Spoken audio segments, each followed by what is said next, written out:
नमस्कार। इंजीनियरिंग विषयों में रुचि बनाने और विषय समझ को मजबूत बनाने के लिए शुरू किए गए श्रीदेवी क्लासेज यूट्यूब चैनल पर एक बार फिर आपका स्वागत है। हमारी विशेष इलेक्ट्रिकल इंजीनियरिंग की एग्जाम सीरीज में आज हमारे विषय पावर सिस्टम प्रोटेक्शन की एक लर्निंग वीडियो में समझते हैं करंट लिमिटिंग रिएक्टर के जो परीक्षा में प्रश्न आते हैं उनके उत्तर किस तरह से लिखने हैं। तो समझते हैं करंट लिमिटिंग रिएक्टर्स के बारे में। समझते हैं पावर सिस्टम में जो करंट लिमिटिंग रिएक्टर का इस्तेमाल होता है वो क्या है, उनकी कंस्ट्रक्शन किस तरह की है और उनकी पावर सिस्टम में आवश्यकता नीड क्या है। तो रिएक्टर एक तरह की कॉइल है जिसमें बहुत सारे टर्न्स होते हैं और इस तरह के कॉन्फ़िगरेशन का इंडक्टिव रिएक्टेंस जब हम इसे एसी सप्लाई में 50 हर्ट्ज फ्रीक्वेंसी पे ऑपरेट करते हैं तो काफी अधिक हो जाता है और वो इनकी कॉइल के रेजिस्टेंस की कंपैरिजन में इंडक्टिव रिएक्टेंस काफी ज्यादा होता है। एक पावर सिस्टम में इस तरह के करंट लिमिटिंग रिएक्टर्स को हम लाइन में सीरीज में लगाते हैं और जो नॉर्मल हमारा पावर सिस्टम ऑपरेशन है उसमें लगातार जो लोड करंट है वो रिएक्टर से जब फ्लो होता है तो वो रिएक्टर के अक्रॉस कंसीडरेबल वोल्टेज ड्रॉप कर सकता है, लगभग 5%। लेकिन इसमें जो पावर लॉसेज हैं वो नेग्लिजिबल होंगे क्योंकि इसमें बहुत ज्यादा रेजिस्टेंस वैल्यू नहीं होती। लेकिन फॉल्ट के दौरान जब बहुत ज्यादा फॉल्ट करंट लाइन में डेवलप होगा तो रिएक्टर अपने अक्रॉस वोल्टेज ड्रॉप करके जो शॉर्ट सर्किट फॉल्ट करंट की हैवी अमाउंट है उसे काफी हद तक कम कर देता है। और ये जो करंट का लिमिटेशन है वो हमारे पावर सिस्टम के दूसरे इक्विपमेंट्स की रेटिंग के अंदर अगर रह लेता है तो वो दूसरे इक्विपमेंट सेफ ऑपरेट हो जाते हैं। अन्यथा अगर ऐसे रिएक्टर हमारे सिस्टम में नहीं होते, शॉर्ट सर्किट कंडीशंस में करंट बहुत ज्यादा हो जाता तो वो हमारे पावर सिस्टम के सभी इक्विपमेंट्स को डैमेज कर सकता था। एक इलेक्ट्रिक पावर सिस्टम में करंट लिमिटिंग रिएक्टर्स को हम कई स्थानों पर इस्तेमाल कर सकते हैं। एक अल्टरनेटर की स्टार कनेक्टेड वाइंडिंग का जो स्टार पॉइंट है उसे जब हम अर्थ करते हैं तो अर्थ और न्यूट्रल के बीच में हम करंट लिमिटिंग रिएक्टर का इस्तेमाल कर सकते हैं। एक जनरेटर के शॉर्ट सर्किट करंट को रोकने के लिए हम जनरेटर के सीरीज में लगा सकते हैं। इसी तरह से फीडर में फॉल्ट के करंट को लिमिट करने के लिए फीडर रिएक्टर्स का इस्तेमाल हो सकता है। हम बस बार सेक्शंस के बीच में भी करंट लिमिट करने के लिए बस बार रिएक्टर्स का इस्तेमाल कर सकते हैं। ये सभी रिएक्टर फॉल्ट्स की कंडीशन में जो शॉर्ट सर्किट करंट की वैल्यूज होती हैं उन्हें इतना लिमिट में रखते हैं कि वो हमारे जो प्रोटेक्शन के सर्किट ब्रेकर्स हैं उनकी कैपेसिटी से ज्यादा ना हो पाए। इन दिनों जब इंटीग्रेटेड पावर सिस्टम में बहुत सारे अल्टरनेटर्स पैरेलल कनेक्टेड बसेस में फीड करते हैं तो शॉर्ट सर्किट की समय जो पावर सिस्टम का करंट है वो काफी ज्यादा इंक्रीज हो रहा है। और हमारे ये जो लाइन रिएक्टर हैं वो सबसे कॉस्ट इफेक्टिव सॉल्यूशन है जिनकी मदद से जब हम करंट को लिमिट कर लेते हैं तो हमें हमारी स्विच गियर और प्रोटेक्शन की जो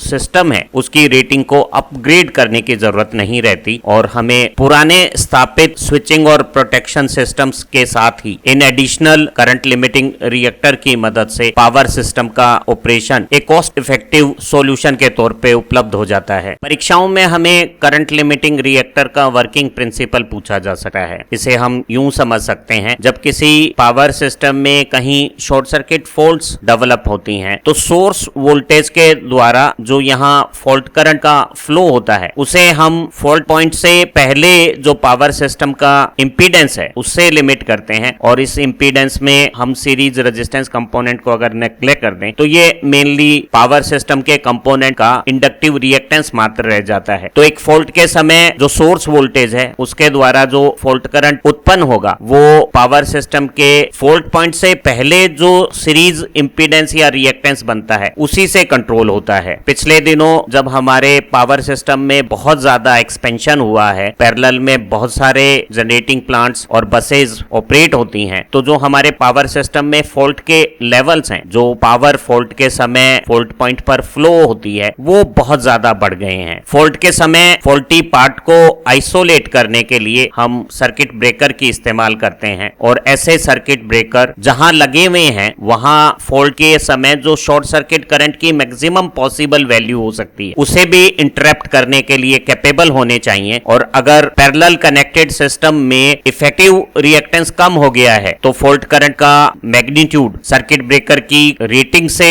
अगर ज्यादा हो जाएगा तो हम एक सेफ रिलायबल प्रोटेक्शन अचीव नहीं कर पाएंगे। आमतौर पे फॉल्ट की पोजीशन से पहले का हमारा जो सिस्टम का सीरीज इंडक्टिव रिएक्टेंस है वो काफी कम होता है और ऐसी स्थितियों में शॉर्ट सर्किट फॉल्ट के समय fault current dangerously high value तक राइज कर सकता है और ऐसे इंक्रीज्ड फॉल्ट करंट के लिए हमें ज्यादा रेटिंग के सर्किट ब्रेकर्स, ज्यादा हार्ड ड्यूटी वाले सर्किट ब्रेकर्स का इस्तेमाल करना होगा, अन्यथा हमारी लाइनों में और दूसरे इक्विपमेंट में निश्चित रूप से कोई डैमेजेस हो जाएंगे। मान लेते हैं हमारे सिस्टम का लाइन रिएक्टेंस 5% या 0.05 पर यूनिट है, तो ऐसी कंडीशंस में फॉल्ट करंट का मैग्नीट्यूड फुल लोड करंट से 20 गुना ज्यादा हो जाएगा और ऐसे हैवी करंट को इंटरप्ट करने वाले सर्किट ब्रेकर हमें बहुत बड़ी रेटिंग के लगाने होंगे और हमारे फॉल्ट के समय दूसरे जो इक्विपमेंट जिनमें फॉल्ट करंट फ्लो हो रहा है उनमें डैमेज होने के चांसेस हो जाएंगे। तो इक्विपमेंट की सेफ्टी और सर्किट ब्रेकर की रेटिंग्स को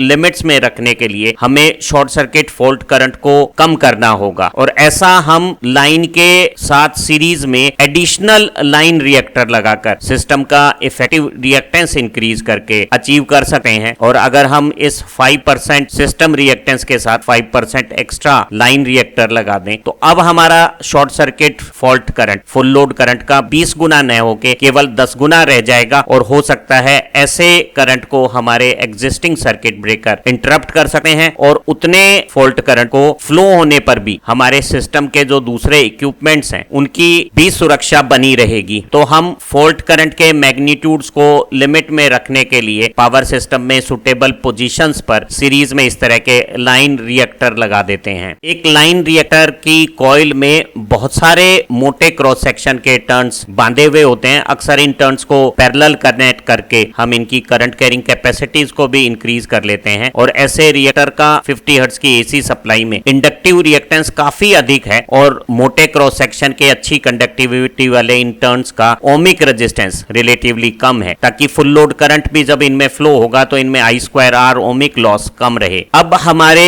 सिस्टम के साथ जब हमने सीरीज में लाइन रिएक्टर लगा दिया है तो सिस्टम के इंडक्टिव रिएक्टेंस के साथ जो सर्किट का इनहेरेंट इंडक्टिव रिएक्टेंस है उसके साथ लाइन रिएक्टर का इंडक्टिव रिएक्टेंस जुड़कर टोटल रिएक्टेंस की वैल्यू को इंक्रीज कर देगा और अगर हमारी फॉल्ट पोजीशंस के ऊपर सिस्टम की वोल्टेज E आ रही है तो हमारा short circuit fault current E/X पर फेज मॉडलिंग से हम निकाल सकते हैं और हम देखते हैं कि ये जो शॉर्ट सर्किट करंट है वो लाइन के टोटल रिएक्टेंस का इनवर्स प्रोपोर्शनल है। अगर हम एक्स्ट्रा लाइन रिएक्टर लगाकर इस टोटल इफेक्टिव रिएक्टेंस की वैल्यू को इंक्रीज कर देंगे तो हमारा शॉर्ट सर्किट करंट रिड्यूस हो जाएगा। हमने समझा कि पावर सिस्टम में शॉर्ट सर्किट फॉल्ट करंट के मैग्नीट्यूड को एक स्पेसिफाइड वैल्यू तक लिमिट में रखने के लिए हम लाइन के सीरीज में एडिशनल रिएक्टेंस का इस्तेमाल करते हैं और ये रिएक्टेंस एक लाइन रिएक्टर से जिसे हमने लाइन में सीरीज में कनेक्ट किया है उससे प्राप्त करते हैं और लाइन रिएक्टर को हम पावर सिस्टम की डिजाइन के हिसाब से सेलेक्टेड सुटेबल पोजीशंस पर कनेक्ट कर सकते हैं। लाइनों में शॉर्ट सर्किट फॉल्ट करंट को लिमिट करने के अलावा हम रिएक्टर का पावर सिस्टम में कुछ दूसरी जगह भी इस्तेमाल करते हैं, जैसे हमारे स्टार कनेक्टेड अल्टरनेटर के न्यूट्रल को अर्थ करते समय हम न्यूट्रल और अर्थ के बीच में रिएक्टर से अर्थ फॉल्ट के समय जो आर्क बन सकता है उसको सप्रेशन करने का काम कर सकते हैं। कैपेसिटर बैंक और दूसरे इलेक्ट्रॉनिक सर्किट्स में लाइन के सीरीज में लगे हुए रिएक्टर हार्मोनिक्स को फिल्टर करने का काम कर सकते हैं। जो लाइटनिंग के ओवर वोल्टेजेस के हाई फ्रीक्वेंसी के सर्जेज आते हैं उन्हें लिमिट करने के लिए, उनके करंट को कम रखने के लिए भी हम लाइन के सीरीज में रिएक्टर्स लगा सकते हैं। जो मोटरों में और कैपेसिटर बैंक्स में जो in rush of starting current है उसे कंट्रोल करने के लिए भी हम सीरीज में लाइन रिएक्टर्स का इस्तेमाल कर सकते हैं। पावर सिस्टम में शॉर्ट सर्किट फॉल्ट करंट को लिमिट करने वाले जो सीरीज में लगने वाले लाइन रिएक्टर्स हैं उनकी कंस्ट्रक्शन के हिसाब से दो टाइप हो सकती हैं। एक तरह के रिएक्टर आयरन कोर्ड होते हैं और दूसरे तरह के रिएक्टर एयर कोर हो सकते हैं। जो dry type air core reactors होते हैं ये बिना किसी शील्डिंग के इंडोर या आउटडोर पोजीशंस पे लाइन के सीरीज में कनेक्ट होते हैं और यहाँ कंडक्टर्स के बीच में जो एयर का सर्कुलेशन है वो रिएक्टर के अंदर जो इंटरनल लॉसेस से हीट जनरेट होती है उसे डेसिपेट करने का काम करता है। इस तरह के एयर कोर रिएक्टर में क्योंकि एयर ही इंसुलेशन का काम करती है तो हमें कंडक्टर के बीच में, खासतौर से जब हम हाई वोल्टेज के रिएक्टर इस्तेमाल कर रहे हैं तो स्पेसिंग अच्छी देनी होती है। तो ऐसे रिएक्टर का फिजिकल साइज काफी काफी बड़ा हो जाता है। इन दिनों हमें फाइबर ग्लास के अच्छे इंसुलेशन अवेलेबल हो गए हैं, तो ऐसे एयर कोर रिएक्टर को हम हाई वोल्टेज की आउटडोर स्विच गियर एप्लीकेशंस में भी इस्तेमाल कर सकते हैं। ऐसे रिएक्टर की वाइंडिंग में एल्यूमिनियम कंडक्टर के जो फाइबर ग्लास से इंसुलेटेड होते हैं उनके बहुत सारे टर्न्स एक वाइंडिंग की फॉर्मेशन में सिलेंड्रिकल शेप में वाउंड किए हुए होते हैं, और इन कंडक्टर्स को हम फाइबर ग्लास के स्पेसर्स की मदद से आपस से एक दूसरे से सेपरेट भी रखते हैं। फाइबर ग्लास के फिलामेंट्स को इपॉक्सी के साथ इम्प्रेग्नेटेड करके हम सिलेंडर की फॉर्मेशंस कर लेते हैं, और इस तरह के सिलेंड्रिकल फॉर्मर्स के अंदर वाइंडिंग के कंडक्टर को इनकैप्सुलेट कर लेते हैं, सॉलिडली ब्रेस करके उन्हें इमोबलाइज कर देते हैं, उन्हें बांध देते हैं। तो वाइंडिंग के टर्न्स के साथ जो फाइबर ग्लास का हमारा इंसुलेशन है वो सिलेंडर्स बना लेता है, और इन सिलेंडर्स को हम एक दूसरे के साथ पैरेलल में जो स्पेसर्स लगा रहे हैं उनके साथ सेपरेट करते हुए फाइबर ग्लास के ही स्पाइडर या क्रॉस आर्म्स की मदद से रिजिडिटी दे देते हैं। सिलेंडर्स में जो कंडक्टर लगे हुए हैं उनके बीच में फाइबर ग्लास के ही स्पेसर्स की मदद से हम कूलिंग डक्ट्स बना लेते हैं, और उन कूलिंग डक्ट्स के बीच में एयर का जो सर्कुलेशन है वो इंटरनल जो लॉसेस से हीट जनरेट हो रही है उसे डेसिपेट करने का काम करता है। आमतौर पे इस तरह के जो एयर कोर्ट रिएक्टर्स होते हैं जिनमें किसी भी प्रकार की हम कोर इस्तेमाल नहीं कर रहे हैं, तो कोर में जो आयरन लॉस, हिस्टैरिसीस और एडी करंट है वो नहीं हो रहे हैं, लेकिन वाइंडिंग में जो फुल लोड करंट फ्लो करता है रिएक्टर, क्योंकि लाइन के साथ सीरीज में जुड़ा हुआ है, तो जो लाइन का फुल लोड करंट है वो रिएक्टर के वाइंडिंग के टर्न्स में जा रहा है, तो उनसे कंसिडरेबल I²R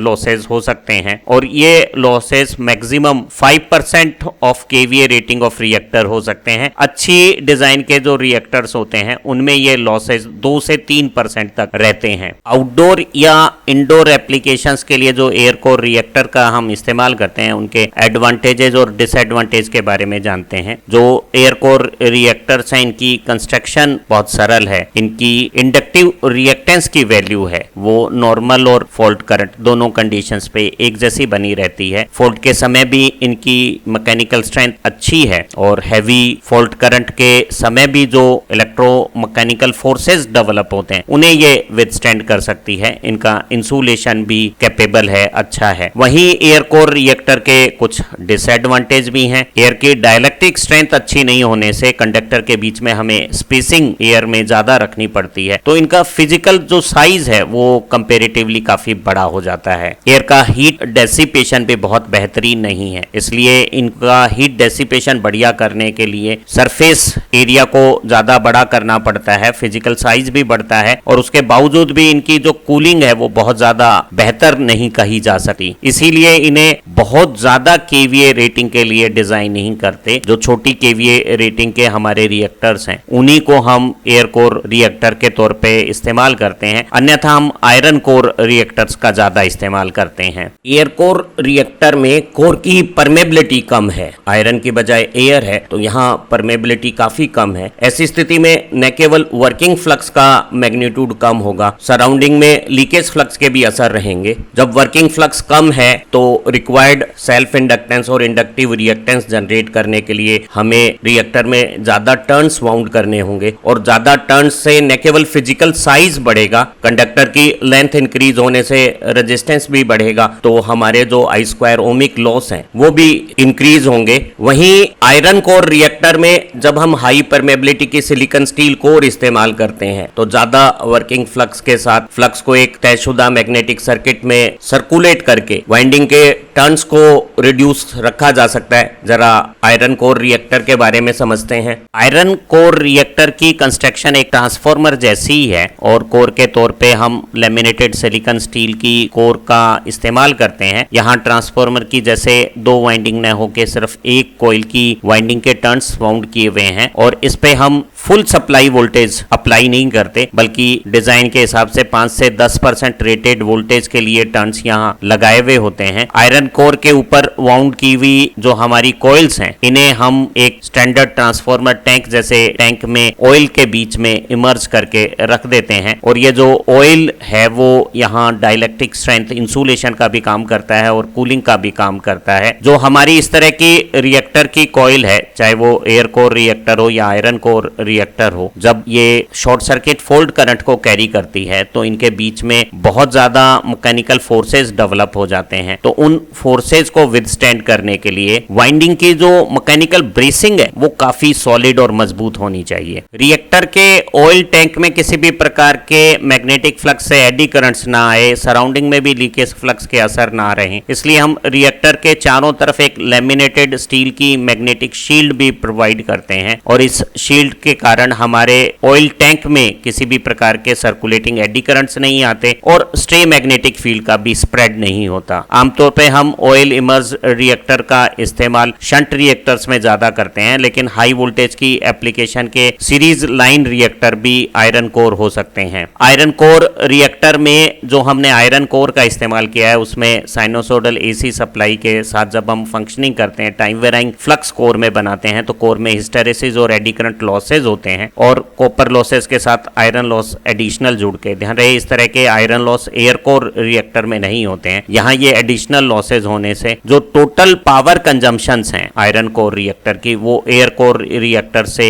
ज्यादा हो जाती हैं और नॉर्मली एक आयरन कोर रिएक्टर में जो टोटल लॉसेज हैं कॉपर और आयरन लॉसेज वो उसकी केवीए रेटिंग के 5% से भी ज्यादा हो जाते हैं। Oil emerged iron core reactor के एडवांटेजेस को समझते हैं। यहाँ आयरन कोर की स्ट्रॉन्ग मैकेनिकल ब्रेसिंग के बीच में वाइंडिंग के टर्न्स माउंट किए हुए होते हैं और ऑयल के सर्कुलेशन के कारण कूलिंग इफेक्ट भी बढ़िया है। तो short circuit fault current conditions पे भी जो इनॉर्मस मैकेनिकल फोर्सेज हैं उन्हें वाइंडिंग विदस्टैंड कर सकती है और ऑयल की कूलिंग के कारण इसकी फोल्ट करंट के अगेंस्ट में थर्मल कूलिंग कैपेसिटी भी अच्छी है, तो हमारे रिएक्टर हैवी करंट कंडीशंस पे भी सेफली ऑपरेट हो सकते हैं। इस तरह के oil emerged iron core reactor हैं वो दोनों इंडोर और आउटडोर सर्विसेज में इस्तेमाल हो सकते हैं, किसी भी इंक्रीज्ड वोल्टेज लेवल पे इस्तेमाल किए जा सकते हैं। लेकिन एयर कोर रिएक्टर की तुलना में कुछ डिसएडवांटेज हैं, इनकी लागतें ज्यादा हैं, इनकी संरचनाओं में थोड़ी जटिलता है और इन्हें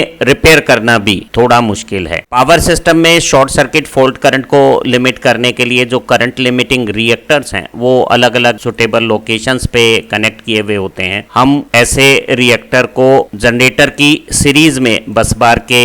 बीच में लगा सकते हैं और बस बार पे होने वाली किसी भी फॉल्ट पे अल्टरनेटर के फॉल्ट करंट को कंट्रोल करने का काम इस तरह के सीरीज रिएक्टर कर सकते हैं। हम इनका फीडर के सीरीज में कनेक्शन करके फीडर पे होने वाली फॉल्ट करंट के असर को दूसरे फीडर या बस बार पे आने से रोक सकते हैं। बसेज के बीच में टाई के रूप में रिएक्टर का इस्तेमाल करके एक बस पे होने वाली फॉल्ट का असर दूसरी बस सेक्शंस पे रोका जा सकता है और हमारे सिस्टम में शॉर्ट सर्किट फॉल्ट कंडीशंस में जो वोल्टेज डिस्टरबेंसेस होते हैं उनके असर को रोका जा सकता है। चाहे अल्टरनेटर के न्यूट्रल को अर्थ से कनेक्ट करने के बीच में हमने अर्थ फॉल्ट करंट को लिमिट करने के लिए रिएक्टर का इस्तेमाल किया हो या अल्टरनेटर के सीरीज में या फीडर के साथ या बस बार सेक्शन के बीच में जो रिएक्टर्स लगाए हैं, ये सभी रिएक्टर हैं वो किसी एक जगह जो शॉर्ट सर्किट करंट फॉल्ट होती है उसके असर को दूसरे हिस्सों में पहुंचने से रोकते हैं। एक सेक्शन के फॉल्ट का असर दूसरे सेक्शन में मिनिमाइज हो जाता है क्योंकि बीच में हमने रिएक्टर लगा दिए हैं और ऐसी स्थितियों में जो हमारे इक्विपमेंट और कंडक्टर हैं जिनकी शॉर्ट सर्किट फॉल्ट करंट सहने की क्षमता सीमित है, कम है, वो भी पावर सिस्टम में सेफली इस्तेमाल किए जा सकते हैं। तो हमारे स्विच गियर और प्रोटेक्टिव इक्विपमेंट्स की रेटिंग बढ़ाने की जरूरत नहीं होती क्योंकि हम फॉल्ट करंट को लाइन रिएक्टर की मदद से कंट्रोल कर चुके हैं। इस तरह से हमारा जो पावर सिस्टम है वो कॉस्ट इफेक्टिव डिजाइन हो जाता है। परीक्षाओं में करंट लिमिटिंग सीरीज रिएक्टर के फंक्शंस या एप्लीकेशंस के बारे में पूछा जाता है। जो करंट लिमिटिंग रिएक्टर हैं वो शॉर्ट सर्किट फॉल्ट करंट के फ्लो मैग्नीट्यूड को रिड्यूस कर देते हैं और हमारे पावर सिस्टम के इक्विपमेंट्स को जो फॉल्ट करंट की हैवी वैल्यू से इलेक्ट्रोमैकेनिकल फोर्सेस का जो सामना करना पड़ता है उससे बचाव देते हैं। फॉल्ट करंट की जो एक्सेस ओवरहीटिंग की स्ट्रेसेस आती है उन्हें भी कम कर देते हैं। जब हम सुटेबल लोकेशंस पे करंट लिमिटिंग रिएक्टर का इस्तेमाल करते हैं तो पावर सिस्टम के किसी एक पोर्शन में फॉल्ट करंट का जो वोल्टेज डिस्टरबेंस असर है वो दूसरे हिस्सों में रिएक्टर की प्रेजेंस के कारण कम हो जाता है। इनसे हमारे पावर सिस्टम की वोल्टेज स्टेबिलिटी बढ़ती है और वो ट्रांजिएंट स्टेबिलिटी को भी इंप्रूव करने में हमारी मदद करती है। रिएक्टर के कारणों से जो फॉल्ट की ट्रबल्स हैं वो केवल फॉल्टी पार्ट में ही लोकलाइज रहती हैं। पावर सिस्टम में सुटेबल पोजीशंस पे लाइन रिएक्टर के इंस्टॉलेशंस के कारण किसी एक हिस्से में जो शॉर्ट सर्किट फॉल्ट्स आती हैं उसके कारण जो ट्रबल्स डेवलप होती हैं वो फॉल्टी पार्ट में ही लोकलाइज रहती हैं और जो हेल्दी पार्ट है उसके साथ उसका संपर्क काफी हद तक आइसोलेट हो जाता है और एक हिस्से के डिस्टरबेंसेस पावर सिस्टम के दूसरे हिस्से तक बहुत कम अमाउंट में पहुंच पाते हैं। तो हमारे जो लाइन रिएक्टर्स हैं वो फॉल्ट के असर को स्प्रेड होने से रोकते हैं और इससे हमारे पावर सिस्टम की जो सप्लाई की कंटिन्यूटी है वो और रिलायबिलिटी दोनों इंक्रीज हो जाती है। सुटेबल पोजीशंस पे एप्रोप्रिएट वैल्यू के रिएक्टर से जब हम फॉल्ट करंट को लिमिट कर लेते हैं तो हम पावर सिस्टम में जो हमारे पुराने इंस्टॉल्ड सर्किट ब्रेकर हैं लोअर रेटिंग के उनकी मदद से भी स्विच गियर और प्रोटेक्शन का काम ले सकते हैं। हमें सर्किट ब्रेकर की रेटिंग बढ़ाने की जरूरत नहीं रहती। करंट लिमिटिंग रिएक्टर्स के कुछ ड्रॉबैक डिसएडवांटेज भी हैं। जब हम लाइन में सीरीज में रिएक्टर इंस्टॉल करते हैं तो वो लाइन के इंडक्टिव रिएक्टेंस को या सिस्टम के परसेंटेज रिएक्टेंस को बढ़ा देते हैं और ऐसी कंडीशन में वोल्टेज ड्रॉप की प्रॉब्लम्स और वोल्टेज रेगुलेशन की समस्याएं बढ़ जाती है। हमारे पावर सिस्टम का पावर फैक्टर लाइन रिएक्टेंस के कारण पुअर लैगिंग हो जाता है। वोल्टेज प्रोफाइल मेंटेन करना भी, वोल्टेज रेगुलेशन को स्ट्रिक्ट लिमिट में रखना भी इन रिएक्टर की इंस्टॉलेशन से थोड़ा मुश्किल हो जाता है। एक नॉर्मल ऑपरेशन में भी हमारा फुल लोड करंट है वो कंटिन्यूअसली रिएक्टर की वाइंडिंग से गुजरता है और अगर ये आयरन कोर रिएक्टर्स हैं तो उनकी कोर में हिस्टेरेसिस और एडी करंट लॉसेस के रूप में आयरन लॉसेस भी होते हैं और इस तरह के रिएक्टर में जो टोटल लॉसेस हैं वो आयरन कोर रिएक्टर में 5% के आसपास या ज्यादा हो सकते हैं। वहीं एयर कोर रिएक्टर में ये 2 से 3% उनकी केवीए रेटिंग के बराबर लॉसेस कंटिन्यूअस होते रहते हैं। उम्मीद है आज की इस लर्निंग वीडियो से पावर सिस्टम प्रोटेक्शन में जो करंट लिमिटिंग रिएक्टर से रिलेटेड एग्जामिनेशन क्वेश्चन आता है उसका आंसर लिखना आपको अच्छी तरह से आ जाएगा। आप इसी तरह की दूसरी वीडियो की मदद से अपनी परीक्षाओं की ज्यादा बेहतर तैयारी करके अच्छे अंक प्राप्त कर सकते हैं। आप तरक्की करें और बेहतर प्रोफेशनल लाइफ जिए। इन्हीं कामनाओं के साथ फिर मिलेंगे एक नई लर्निंग वीडियो के साथ। Thank you very much.